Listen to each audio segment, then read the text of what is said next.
Good afternoon, everybody. Uneducated Economist here. I know a few of you are worried that I got rid of the Toyota. No way. I still drive the Toyota around. I just have the pickup truck as well, and I just wanted to make sure that I drive them both occasionally to make sure that everything's working right. And so, yeah, I'm in the Toyota today. Got the blue fuzzy dice for you. Wanted to talk a little bit about the bond market. Now, I've had a few people ask me, to talk about the bond market again, and I know a lot of you are new to economics. Like, a lot of people who come to the channel are coming to learn for the first time, and that's why they're here, is because they really want to get this street level perspective on what's going on with the economy. I mean, you can listen to financial guys or, some of the big real estate guys and stuff like that, but they're really have a view that is much higher than what we are looking at from the street level, like what I talk about. And once you kind of become understanding of the bond market, sovereign debt, junk bonds, you really start to see why the federal funds rate, like what the Federal Reserve is doing with their interest rates, and how that can affect the rest of the markets out there, especially when it comes to financial markets.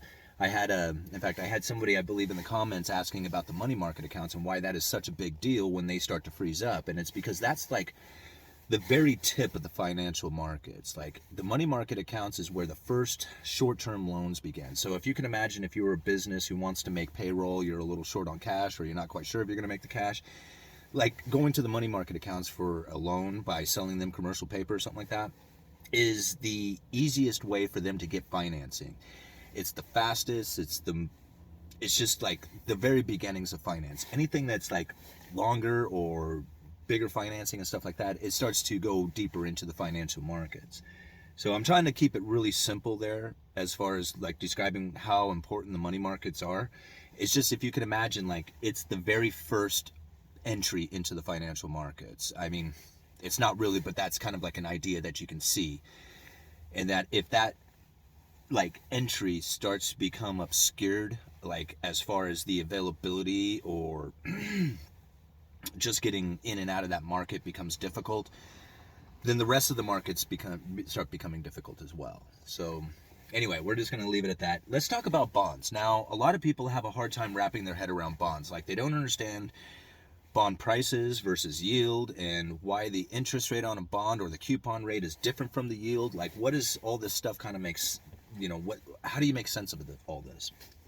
And so I'm going to try and describe a bond as simply as I can. Now, if you can imagine a bond, it's really just a loan. You're going to loan somebody $100. You write it down on a piece of paper. I'm going to loan so-and-so $100, and I'm going to get 10% interest off of this loan. And that's a contract for it. Well, say the person who you were going to loan this money to is going to make payments back to you.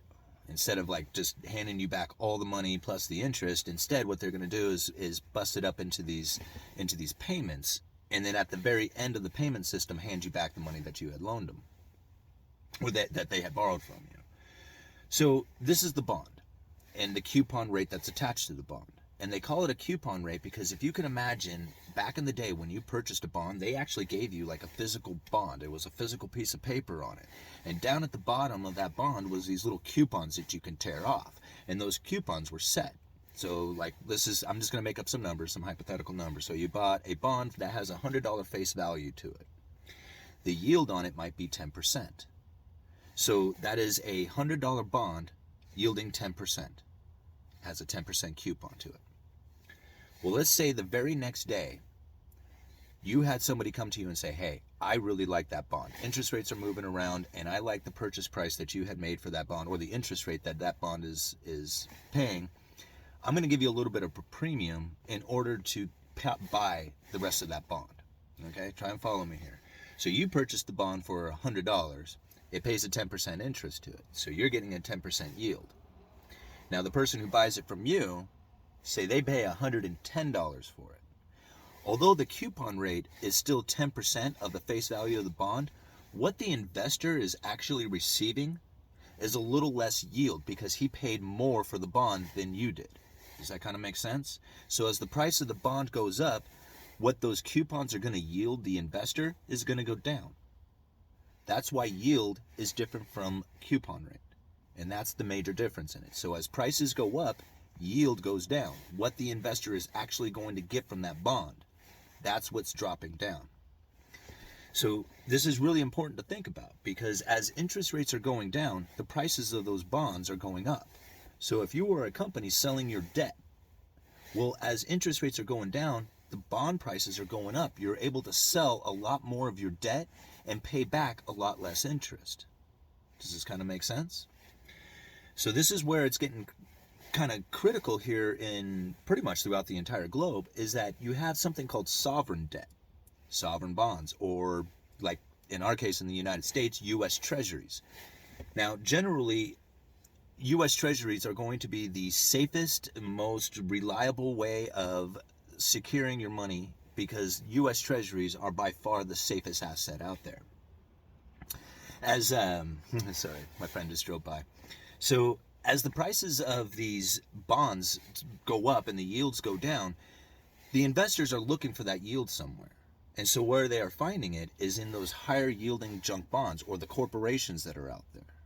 So they're finding that if they buy these corporate bonds, these higher yielding junk bonds, the interest that they pay, the yield that they pay, is much higher than the sovereign debt, but they're taking on more risk for it. But because they need that return on their money, they're looking for that fixed income, and they're not quite finding it in the safe U.S. Treasuries, they move it up into those junk bonds, which is then bringing the price of the junk bonds up and the yields closer to the U.S. Treasuries.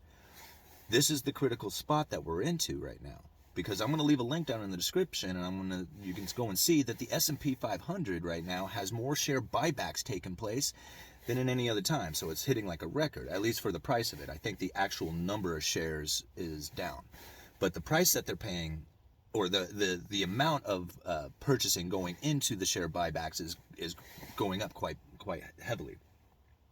This is the scary part. If interest rates rise, now I'm going to try and end this video here pretty quick, but now listen to this. If the interest rates begin to rise, like the federal funds rate and stuff like that begins to change, and then the U.S. Treasuries start to find that the yield on them is starting to rise and the prices are coming down, that yield is going to get closer and closer to the junk bonds that are out there.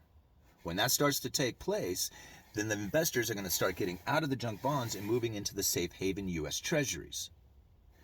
Now, what happens with these companies who have sold all this debt and now have to pay their bondholders or the creditors, or roll their old debt into new debt, if the yields go up and the prices go down, they may find themselves in a position in which that they do not have enough cash to pay their credit holder, or their creditors, or the bondholders out there.